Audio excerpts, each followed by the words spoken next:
안녕하세요. 김태훈의 현명한 투자자 방송 시작하겠습니다. 본 영상에서 다루는 내용은 투자 권유가 아니며 각 개인의 투자 판단에 대한 책임을 지지 않습니다. 별도의 SNS 채널 가입을 유도하거나 투자 권유 및 유료 리딩 서비스를 홍보하는 불법 사칭 계정에 유의하시기 바랍니다. 자, 오늘은 지난번에 말씀드린 범한 퓨어셀에 대해 다시 좀 말씀을 드리겠습니다. 이 업체는 국내 이 군용 잠수함에 들어가는 연료전지를 만드는 회사로 유명합니다. 이걸 거의 독점으로 납품을 하고 있고, 최근 들어서 이 한화오션도 그렇고 HD 현대중공업도 그렇고 이 전기로 움직이는 이 잠수함에 대한 사업이 크게 이루어지면서 여기에 대해 경쟁이 아주 치열해졌습니다. 그러면서 범한 퓨어셀도 이 장보고 배치 2에 대해서 이 보다 개선된 연료전지를 납품할 수 있게 되면서 관련된 실적이 증가할 것으로 기대되고 있죠. 지금 이 수요연료 전지는 다양하게 이 수요가 발생하고 있습니다. 특히나 이 범한 퓨어셀 같은 경우 잠수함에 특화된 군용 그 선박에 잠수함이죠. 거기에 특화된 연료전지를 만들어서 납품을 하고 있고, 거기만 끝난 게 아니라 육상용으로 버스에도 연료전지, 수소버스죠. 수소버스에도 연료전지를 납품합니다. 그리고 이 지게차와 같은 특수 차량에도 이 연료전지를 납품하고 있죠. 자, 그러면서 이 전체적인 매출은 2023년 말이지만 이 수소 충전소가 전체적으로 한 50% 정도 됩니다. 수소 충전소는 말 그대로 수소를 충전할 수 있는 주유소 같은 것으로, 이게 워낙 한 군데를 만드는데 3-40억 정도 캐시가 현금이 들어가기 때문에 일반 주유소하고는 굉장히 좀 다른 그런 대우를 받고 있죠. 왜냐면 그만큼 비용이 들어가는 곳입니다. 그리고 이 수소 충전소를 서울 시내에서도 몇 군데 볼 수가 없는데, 그만큼 이 수소 충전소의 입지나 이런 부분에서 굉장히 까다롭습니다. 그래서 여기에 대한 사업을 하고 있지만 아직까지는 서울이나 이런 주요 몇 개의 소수의 도시에만 아직 수소 충전소가 몇 군데씩 들어서고 있어서, 이게 또 수소차의 보급에도 또 하나의 걸림돌이 되고 있는 상황이기도 하죠. 그거 외에 이제 연료전지 이쪽은 군수용으로 쓰는 이제 잠수함용으로 연료전지를 가장 많이 납품하고 있고요. 그 외에 건물 발전용으로 이 발전용 SOFC 연료전지가 개발이 돼서 지금 보급을 시작하려고 합니다. 그래서 지금 현재 범한 퓨어셀은 이 잠수함에 주로 많이 하고 있고, 또 한편으로 이 수소 충전소용으로 또 이제 이런 연료전지를 보급하고 있습니다. 그리고 장기적으로는 건물용 그리고 발전용 연료전지로 이제 발전을 하고, 육상용 모빌리티 연료전지도 지금 수소 버스용으로 개발을 했습니다. 그리고 향후 이제 대형 선박용 컨테이너 선박이나 이런 것처럼 이런 큰 선박을 움직이는 대형 선박용 이 해양 모빌리티용 이제 연료전지도 지금 생각하고 있죠. 그렇게 되면 말 그대로 이제 벙커CU 같은 오염물질을 배출하는 그런 엔진이 아니라 전기로 그러니까 환경 오염물질을 배출하지 않는 그런 이 선박을 만들 수 있는 시대가 오는 것이죠.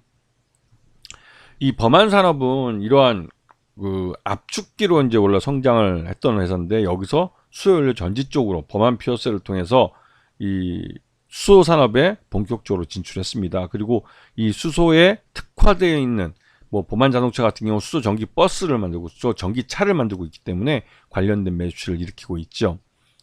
자, 그리고 이번 3분기까지 실적은 연료전지 쪽이 꾸준히 시장을 견인하고 있는데, 이건 이제 아까 말했듯이 이제 군용 잠수함용 연료전지 쪽입니다. 그래서 이쪽은 구체적으로 사업 내용을 밝히기 어려운 방위 산업이기 때문에 이 공개된 정보가 굉장히 극히 적죠. 그거 외에 이제 수소 충전소를 만들고 있는데, 수소 충전소는 최근 들어서도 이게 작년에 비해서 굉장히 매출이 많이 줄어들었습니다. 그만큼 전체 30군데 중에 22곳을 이미 구축했고, 이제 남아있는 한 8군데밖에 안 되기 때문에 이 8군데를 구축하는 데는 좀 어려운 부분이 있죠. 자, 그리고 지금 현재 이제 수주 상황을 보게 되면 연료전지 쪽, 이거는 이제 군용 잠수함용 연료전지이기 때문에 수주 일자나 납기, 납품 금액 같은 것들, 수주 잔고 같은 것들을 공개하지 않고 총액만 공개합니다. 그게 859억짜리 사업이죠. 그리고 수소 충전소는 지금 현재 한 263억 정도를 수주를 했고 기 납품한 게 237억이기 때문에 이제 수주잔고 남은 건 25억 정도밖에 되지 않습니다. 그래서 이런 부분이 좀 그 수주가 좀 줄어들고 있어서 향후 매출이 좀 나빠지지 않을까라는 우려가 되고 있는데, 마침 이럴 때 범한피어셀이 방위산업청 산하의 국방기술진흥연구소에서 발주한 이런 국책과제, 이 수출형 잠수함 연료전지 모듈 개조 개발 그 국책과제에 선정됐는데, 이게 한 180억 정도 되는 총액이 큰 연구 과제입니다. 국가과제.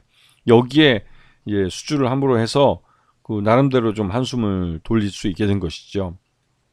자, 그래서 3분기까지 연결 포괄 손익계산서를 보시게 되면 매출 외형도 늘고 있고 영업이익도 흑자 전환했고 당기순이익도 9억 원을 흑자 전환했습니다. 실적이 확실히 좋아지고 있고 이제 규모의 경제를 달성해 가고 있는 것을 알 수가 있는 것이죠. 자, 그리고 요번에 최대주주와 특수관계인 포함해서 51.47%라 경영권은 굉장히 안정되어 있는 것을 확인할 수가 있습니다. 그리고 이제 최근 들어서 이 지금 외국인과 기관 투자가의 매매 동향을 보게 되면 확실히 외국인 투자들의 매수세가 늘어나고 있는 걸 볼 수 있고 외국인들의 지분율도 2%가 넘어가고 있습니다. 이 말뜻은 이 범한피어셀이 규모의 경제를 달성하고 흑자 전환하는 모습을 보이면서 외국인 투자가들이 점점 매수세에 가담하고 있다는 것이죠. 그런데 중요한 것은 이 범한피어셀이 이런 그 수소 스테이션 같이 고정적으로 꾸준히 나갈 수 있는 수주 쪽이 약해지면서 전반적으로 범한피어셀의 이 주가는 점점 흘러내렸다는 점이죠. 하지만 이게 이제 최근 들어서 이제 현대차 쪽에서 그 일본의 그 아키오 회장을 만나고 하면서 수소차에 대한 새로운 드라이브를 걸려고 하는 그런 움직임이 보이고 있습니다.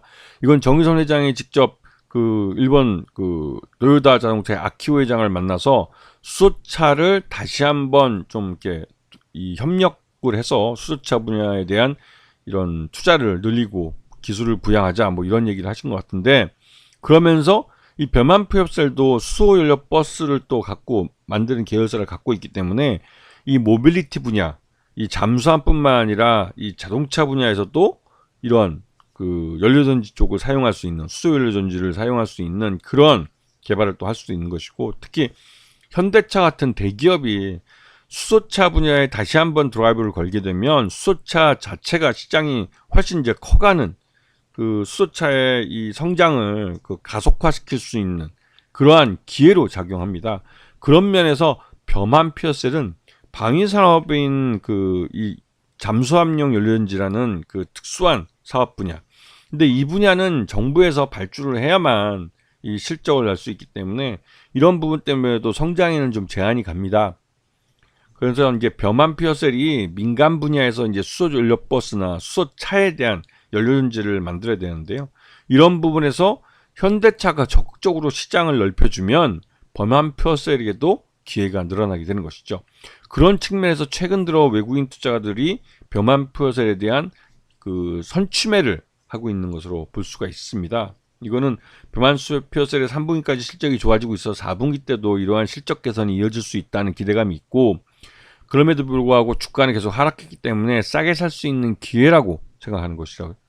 그래서 전체적으로 범한피어셀은 이 수소연료 시장, 수소차의 시장이 성장하면 성장할수록 거기에서 또 새로운 기회를 잡을 수 있는 기업이기 때문에 지금은 뭐 말 그대로 이제 싸게 살 수 있는, 저가에 매수할 수 있는 좋은 기회란 생각이 좀 드네요. 아시겠죠? 자, 오늘 방송 여기서 마치겠습니다. 감사합니다.